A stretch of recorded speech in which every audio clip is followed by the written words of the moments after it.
Hello, friends. Roy here with Lifetime. On this channel, I share my take on life and on the times that we live in.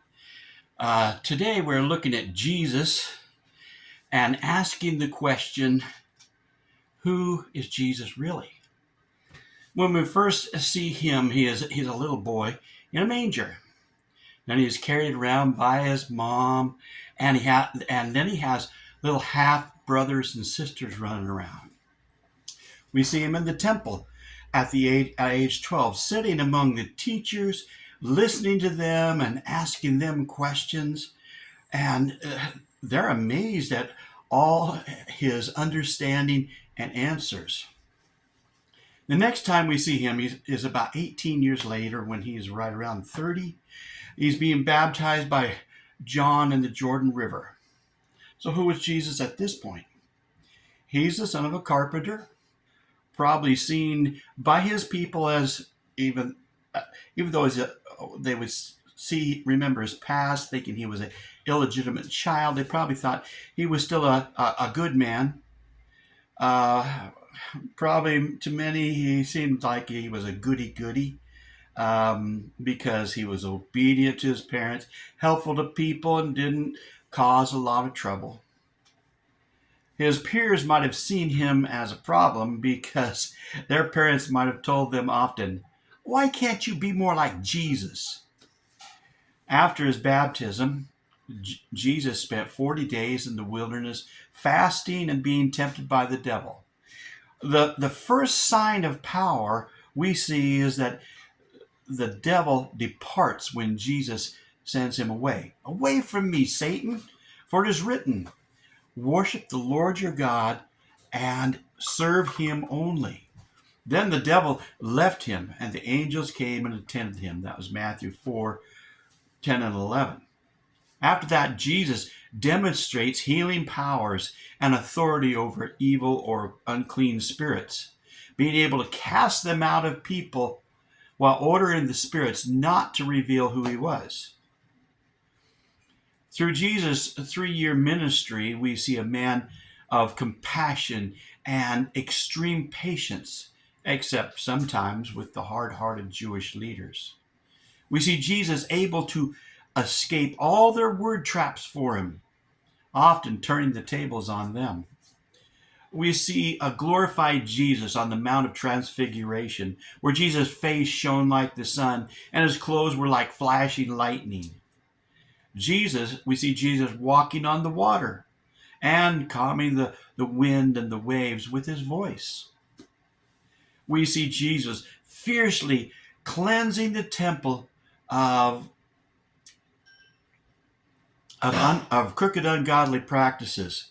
We see him walking toward the cross, not running away from it. We see him not resisting arrest and failing to defend himself in any way at his trial. When he is nailed to the cross, he said, "Father, forgive them, for they know not what they do." That was Luke 23:34.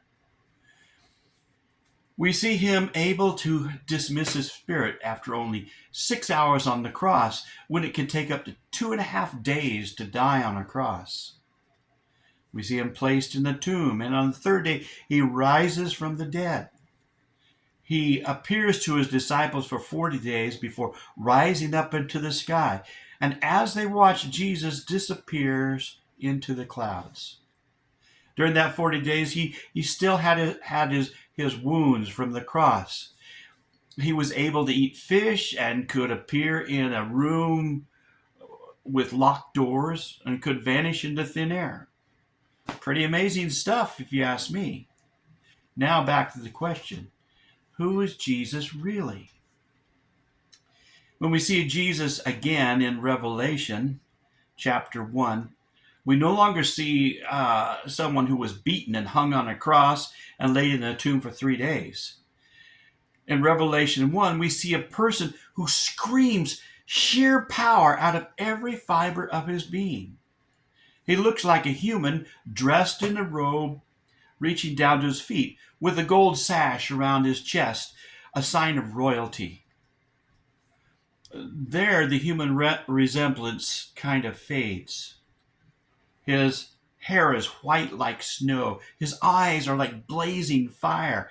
His feet are like bronze glowing in a furnace. His voice is like a trumpet, like the sound of rushing waters. To me, this is like when he speaks, the sound fills your entire being.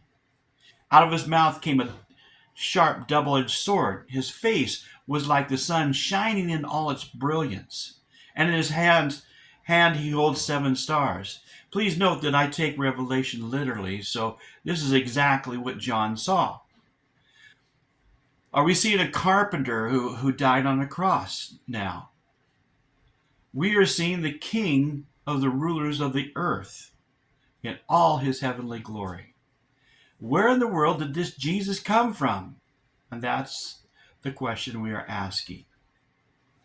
To really understand who Jesus is, we need to go back to John chapter 1.